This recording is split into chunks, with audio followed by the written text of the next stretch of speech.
não quer telegrafar o que ele vai fazer, ó, é uma questão de estratégia militar.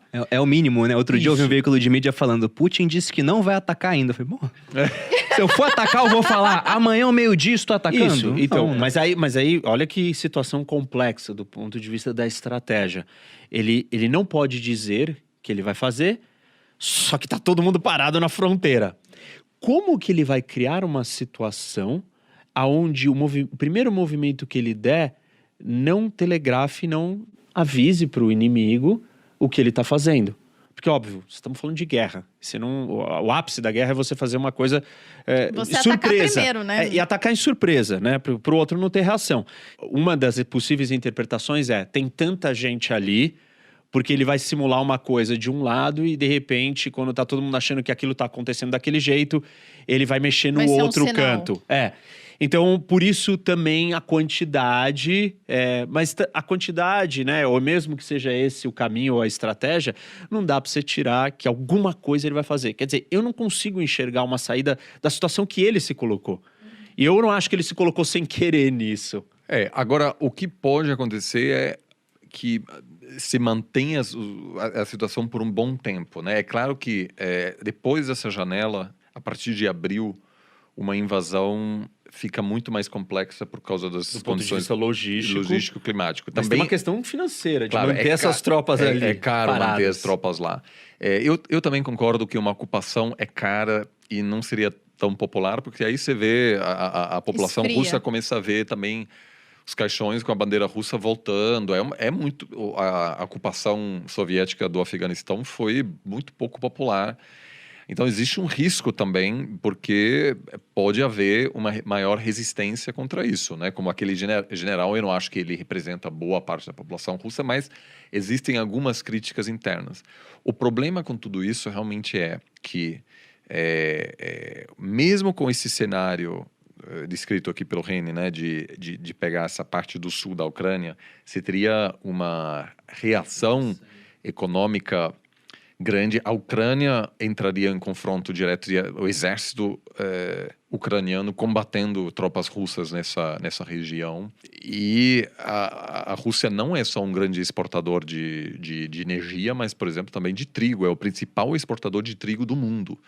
Então, preço de energia, preço de alimentos, é uma crise permanente. Eu confesso que é uma situação muito, muito preocupante. Mas aí tem um ponto interessante disso. Quem mais ganha com isso? Com o conflito? Não, com o aumento do preço dessas Claro, commodities. exportadores de... O próprio exportador. O próprio Putin. E isso começa a acontecer no momento que o preço da commodity já vem subindo, independente da crise. E já vinha subindo por várias questões. De pandemia, de inflação, de subida do preço do petróleo. Então, ele está ganhando mais dinheiro, está com mais caixa. Ele tem uma situação colocada com o Nord Stream 2, com o gasoduto. E ele tem a China do lado dele também, comprando muito dele. Ele tá com muitas alternativas e ele acha assim, até o Biden, que não tá funcionando bem, a cabeça dele não tá direita. Do Biden? O Putin com certeza faz essa leitura. O Putin tá Pode fazendo essa ser. leitura, não eu. Você não acha? Não entrou... Porque Não, acho que não. Acho que ele é só doido mesmo. Ele é assim normalmente, então? É, o normal dele. O Biden, se diz? O Biden. Eu acho que diz dele, assim, não acompanhar mais... Não, acho que não. Acho que é um político medíocre, mas que... Não, ele não é louco, ele Ele só não é louco, medíocre. é só ruim. mas que Entendi. nunca... Também interessante... Não nunca tá senil, seria a pergunta. Não, Eu não sei se ele não tá. Não, Eu acho que questiono se ele não tá. Me parece que ele tem falhas ali, lapsos Cognitivas. às vezes, perigosos. E a questão da Alemanha, a nova liderança da Alemanha. O cara chegou com uma... Como é o nome do cara? Olaf Da Alemanha? Scholz. Olaf. Quando você olha pro chanceler, a coalizão que ele formou, ela não é a coalizão da Merkel. Ele não é a Merkel. É uma coisa, ela tá mais instável, ele tá tendo que se equilibrar. Os membros da coalizão ali, cada um tem uma visão de política externa bem distinta. Então, E para ele manter aquilo de pé, por isso que ele tá meio vago, meio genérico. Ele precisa se achar também, assim. Mas a Angela Merkel também, muita gente falava, fraquinha e tal, e aí acabou ficando, né? O Olaf Scholz, eu acho que consegue se estabilizar. A Angela Merkel também não topou, assim, liderar toda a resposta geopolítica da Europa, porque a Alemanha não quer estar no meio disso. Não quer ter esse protagonismo. Eu só acho, um ponto que eu acho importante levar em consideração. A curto prazo, o Putin sim tem todas as opções, só que ele também não quer excessivamente depender da China. O acordo de gás que a Rússia fez com a China é bastante vantajoso para a China também, né? É claro, é de longuíssimo prazo, etc. Mas a China sabe que a Rússia não tem tantas outras opções, que é também uma relação assimétrica. Ou seja, a China tem uma capacidade enorme em moldar essa relação com a Rússia do jeito que a China gostaria. E só uma outra coisa que eu acho importante.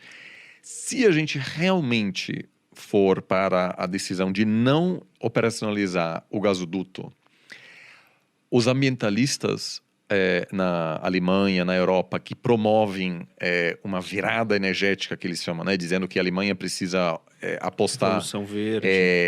Na virada verde, renováveis, etc., vão ter um impulso enorme, porque é urgente a necessidade da gente apostar e não depender mais da Rússia. Não é só uma questão geopolítica, não é só uma questão ambiental, é uma questão geopolítica também. Então, ao longo prazo, eu acho que se houver de fato um confronto, aqueles que dizem, não, vamos manter a relação econômica aqui com a Rússia, vamos deixar a geopolítica de lado, eles obviamente serão enfraquecidos, né? Ou seja, o Partido Verde, eu acho que consegue utilizar também a crise com a Rússia para dizer a gente precisa rapidamente investir em todo tipo de renovável para acabar ou para reduzir ao longo prazo essa dependência. Então, mas esse longo prazo ele é muito longo. Ele é muito longo prazo. E ele precisa de uma consistência de coesão política por um espaço muito extenso, que vai ser muito mais fácil que essa conta que o Putin está fazendo. E claro, são apostas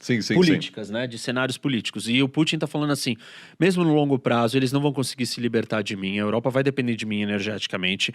O gás natural, ele está aí, ele veio para ficar. O petróleo vai continuar sendo o que é. Eu sou o maior produtor de tudo isso.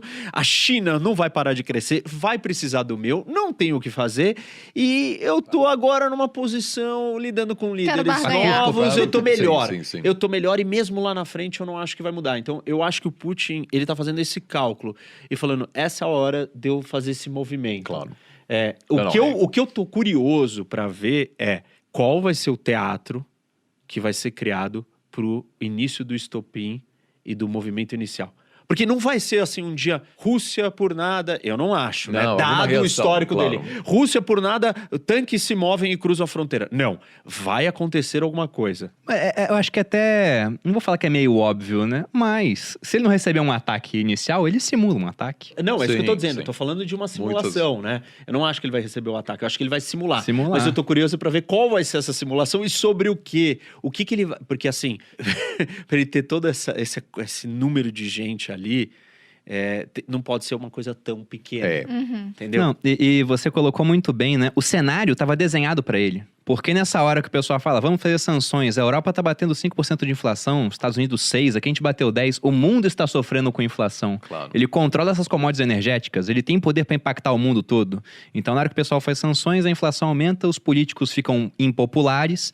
Então, ele tá realmente com a faca e o queijo na mão. As sanções não vão existir. A única sanção que pode existir de verdade, que os americanos podem levar a cabo, é a do Nord Stream. Que é virar e falar assim, Nord Stream não vai funcionar se tiver a guerra. Como? A empresa que opera será sancionada pelo sistema financeiro americano. Então ela não vai conseguir transferir dinheiro, não vai conseguir fazer nada àquela empresa. E aí ela quebra. Ela não opera. E é assim que os Estados Unidos vão forçar isso a acontecer. As outras sanções que foram discutidas até agora impedir que o mundo compre gás ou petróleo da Rússia. Não tem como acontecer. Outra, tirar os russos do SWIFT, que é o sistema de comunicação interbancário do mundo.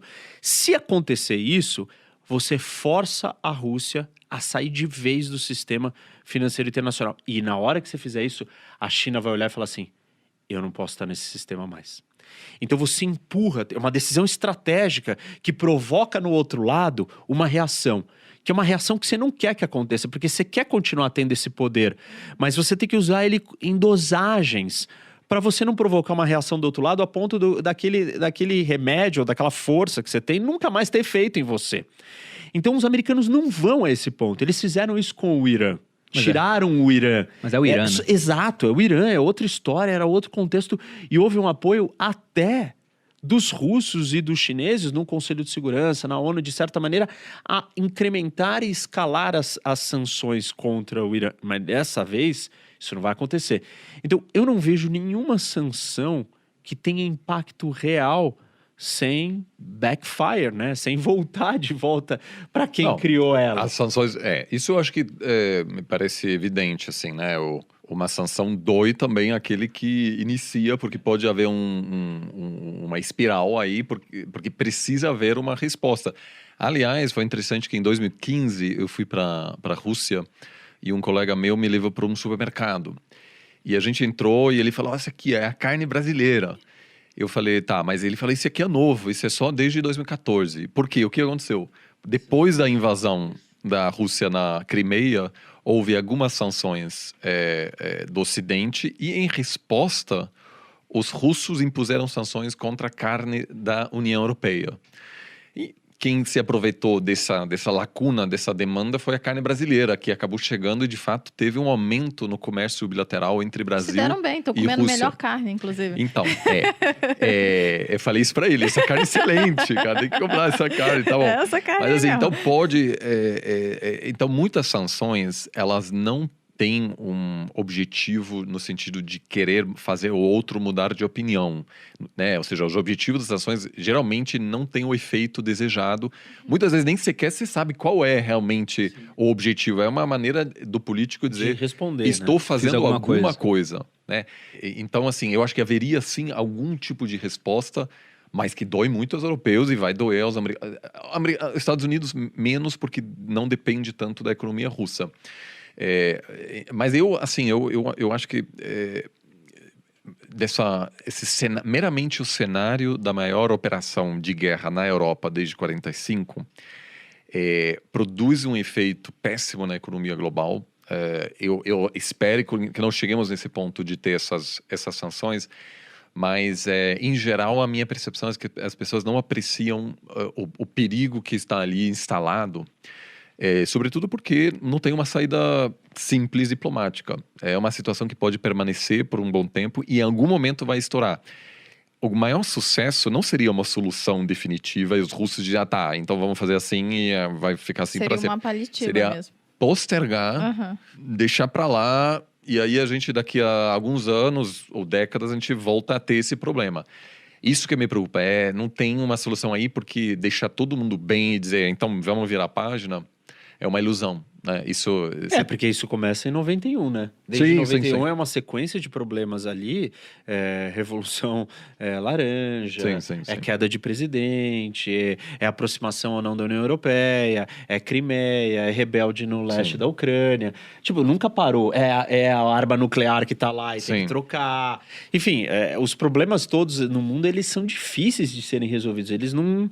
Eu não acho que a gente... Contenção de danos.